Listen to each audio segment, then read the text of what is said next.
बच्चों, क्या आप जानते हैं यदि हम किसी मुसीबत में पड़ जाएं तो हमें उसका सामना कैसे करना चाहिए? चलिए यह जानने के लिए हम पढ़ते हैं पाठ 4 चतुर गीदड़। बड़ी जोर की बारिश हो रही थी। एक गीदड़ गीदड़ी जंगल में अपने नन्हे बच्चों के साथ भटक रहे थे। उन्हें एक गुफा दिखाई दी। वे उसी में घुस गए। वह गुफा एक शेर की थी। गुफा में जगह जगह मांस के टुकड़े पड़े थे। गीदड़ी डर गई। वह बोली, यह तो शेर की गुफा है। वह किसी भी समय यहाँ आ जाएगा और हमें मार डालेगा। गीदड़ बोला, तू डर मत। जब शेर आएगा तो मैं उससे निपट लूंगा। बस मैं जैसा कहूँ तू वैसा करती जाना। गीदड़ ने गीदड़ी को अपनी योजना बता दी। निपटना, जिसका अर्थ है भुगतना। योजना यानी कि कुछ करने की सोच या व्यवस्था। बच्चों, एक गीदड़ और गीदड़ी तेज बारिश में अपने छोटे छोटे बच्चों के साथ जंगल में इधर उधर घूम रहे थे कि तभी उन्हें एक गुफा दिखाई दी। वे सब उसमें चले गए। गीदड़ी यह जानकर बहुत डर गई कि वह गुफा एक शेर की है। तब गीदड़ उसे समझाते हुए कहता है कि तुम डरो मत। जब शेर आएगा तो मैं उसे भुगत लूंगा। बस मैं जैसा कहूँ तुम वैसा करती जाना। और यह कहकर गीदड़ गीदड़ी को अपनी सारी योजना बता देता है। थोड़ी देर बाद गुफा के बाहर कुछ आहट हुई। गीदड़ी ने झांक कर देखा, शेर आ रहा था। गीदड़ तैयार था।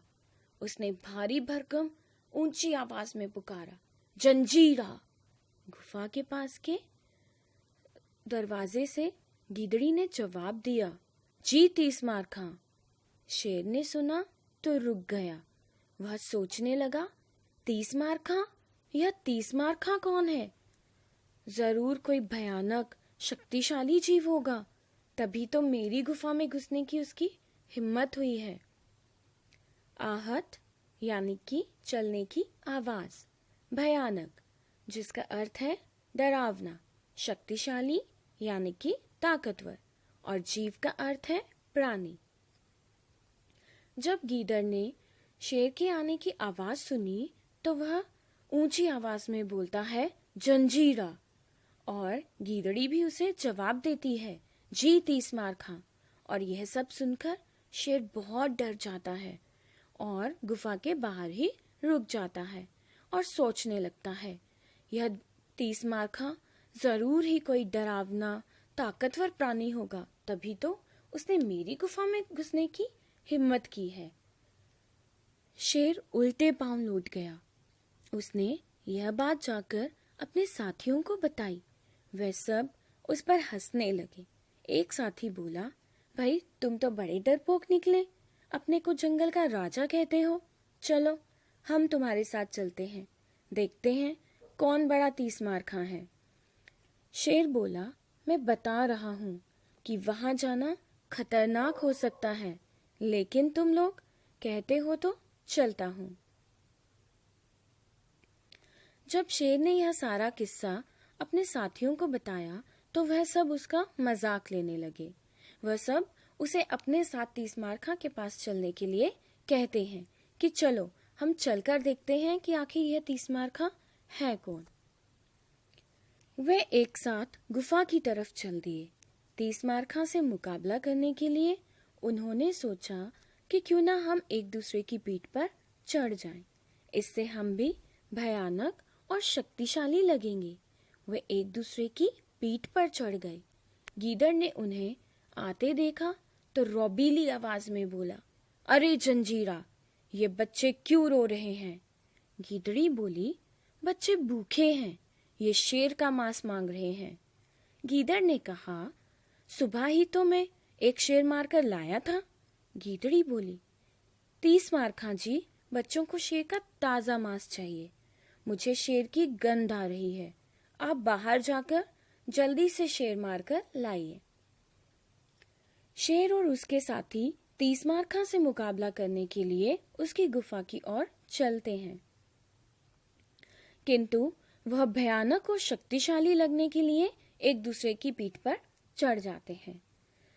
जब गीदड़ उन्हें आते हुए देखता है तो गुस्से में कहता है, अरे जंजीरा, ये बच्चे क्यों रो रहे हैं? तब गीदड़ी बताती है कि इन्हें शेर का ताज़ा मांस ही चाहिए और उसे शेर की गंध आ रही है, तो आप बाहर जाकर जल्दी से शेर मारकर ले आइए। रोबीली का अर्थ है गुस्से वाली, रोब में, और गंध का अर्थ है बू। मैं अभी जाता हूँ, गीदड़ बोला। सबसे नीचे खड़े शेर ने गीदड़ गीदड़ी की बात सुनी तो उसके पसीने छूट गए।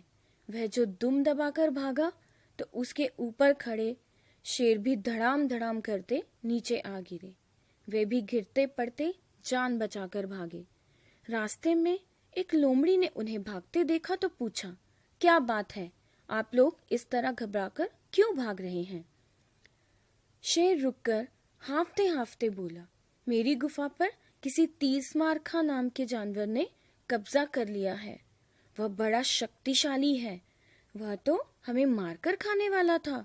बड़ी मुश्किल से हम किसी तरह जान बचाकर भागे हैं। भयानक जानवर? तीसमारखा? अरे, आपसे शक्तिशाली और कौन हो सकता है? आप बेकार ही डर रहे हैं। मेरे साथ चलिए, मैं देखती हूँ कि कौन तीसमारखा है, लोमड़ी बोली। पसीने छूट गए यानी कि घबरा गया। दुम दबाकर भागना जिसका अर्थ है डर कर भागना।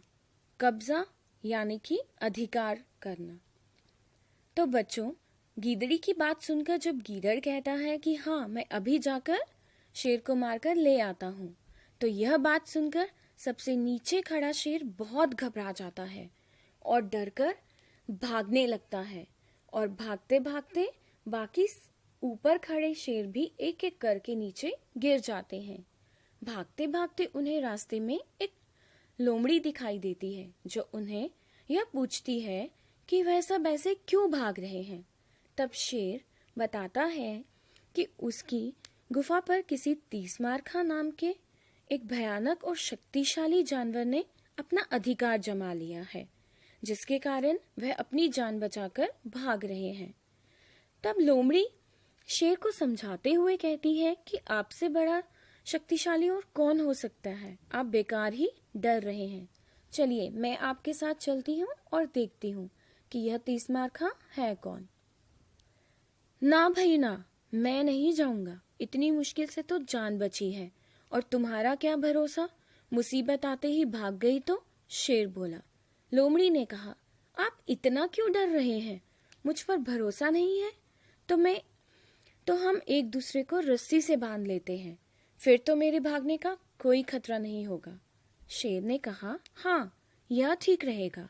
लोमड़ी ने मजबूत रस्सी के एक सिरे से शेर को और दूसरे से खुद को बांध लिया और चल दिए गुफा की तरफ। लोमड़ी आगे आगे और शेर पीछे पीछे। सिरा यानी कि किनारा। जब लोमड़ी शेर को अपने साथ चलने के लिए कहती है तो शेर पहले मना कर देता है, किंतु जब लोमड़ी उसे समझाते हुए कहती है कि आप डरिए मत, मैं आपको मुसीबत में छोड़ के भागूंगी नहीं और इसके लिए मैं आपको एक मजबूत रस्सी से अपने साथ बांध लेती हूँ, तब शेर लोमड़ी की बातों में आ जाता है और लोमड़ी खुद को और शेर को एक मजबूत रस्सी से बांध लेती है और दोनों तीसमारखा की तरफ यानी कि गुफा की तरफ चल पड़ते हैं। लोमड़ी आगे आगे चलती है और शेर उसके पीछे पीछे। गीदड़ ने उन्हें आते देखा तो मुस्कुराने लगा। उनकी गुफा के पास आते ही गीदड़ चिल्लाकर बोला, लोमड़ी की बच्ची, मैंने तुझे 2 शेर लाने को कहा था, तू यह मरियल सा एक ही शेर लेकर आई है। इतना सुनना था कि शेर धोखा धोखा चिल्लाता हुआ सिर पर पांव रखकर भागा। लोमड़ी रुको रुको चिल्लाती रही, पर शेर को तो अपनी जान की पड़ी थी। वह लोमड़ी को साथ में घसीटता हुआ भागता गया। झाड़ियों और पत्थरों से टकरा कर बेचारी लोमड़ी की जान निकल गई। शेर फिर कभी उस गुफा की ओर नहीं गया। मरियल सा, जिसका अर्थ है कमजोर, मरे जैसा।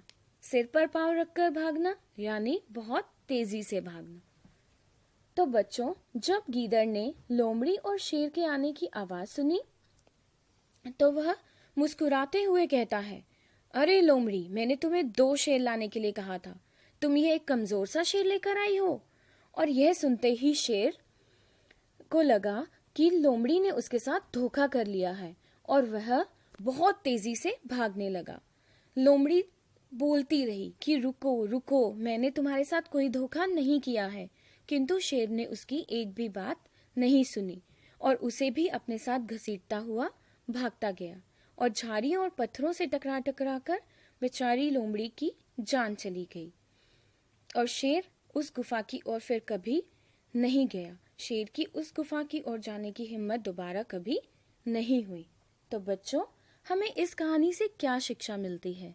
हमें इस कहानी से यह शिक्षा मिलती है कि हमें किसी भी मुसीबत की घड़ी में धैर्य और सूझबूझ से काम लेना चाहिए, ना कि लोमड़ी की तरह घमंड में आकर और ना ही शेर की तरह हताश होकर। चलिए, अब हम इस पाठ में आए कुछ कठिन शब्द और मुहावरों के अर्थ जानते हैं। बच्चों, इस पाठ में 3 मुहावरे हैं। पसीने छूट जाना यानी कि घबरा जाना, दुम दबाकर भागना जिसका अर्थ है डर कर भागना, और सिर पर पांव रखकर भागना यानी कि बहुत तेज भागना। तो चलिए अब बाकी शब्दों के अर्थ जानते हैं। भटकना जिसका अर्थ है इधर उधर घूमना, निपटना यानी कि भुगतना, योजना कुछ करने की सोच या व्यवस्था, आहट चलने की आवाज, भयानक जिसका अर्थ है डरावना, शक्तिशाली यानी कि ताकतवर, जीव प्राणी, रौबीली जिसका अर्थ है रोप से भरी, गंध यानी कि बू, कब्जा अधिकार, सिरा जिसका अर्थ है किनारा, मरियल सा जिसका अर्थ है कमजोर या फिर मरे जैसा। तो बच्चों, मैं उम्मीद करती हूँ कि आपको इन मुहावरों और शब्दों के अर्थ अच्छे से समझ आ गए होंगे। और आप सभी से निवेदन है कि इस पाठ को कम से कम 2 बार जरूर पढ़ें।